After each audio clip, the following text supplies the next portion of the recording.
काका खैलू गोरी, काका खैलू गोरी, अपने बाला माँ के चोरी मिलवा काका खैलू गोरी।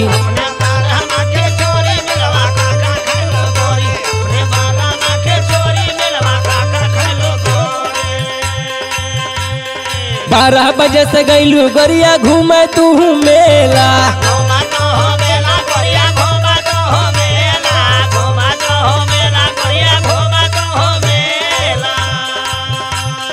तड़प तड़प के झंके जियरा घरवा मोरे अकेला।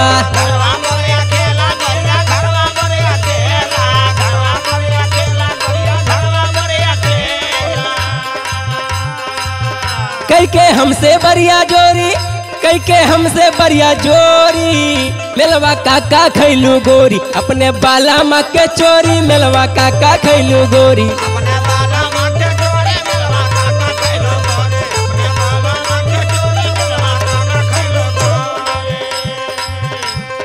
भीड़ भाड़ के मजा तू लहलू लेके ठेली ठेला,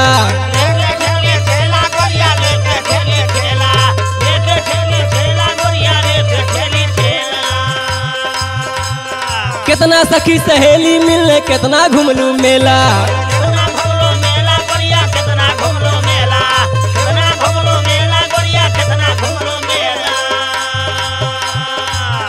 कनखी मार के ताका हमरी ओरी मिलवा काका खैलू गोरी, अपने बाला माँ के चोरी मिलवा काका खैलू गोरी।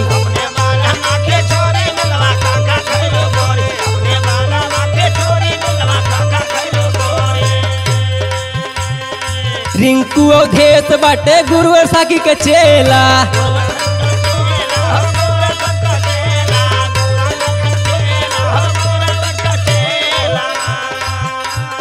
घूमी घूमी देखत रहने अमितो तोहरे खेला।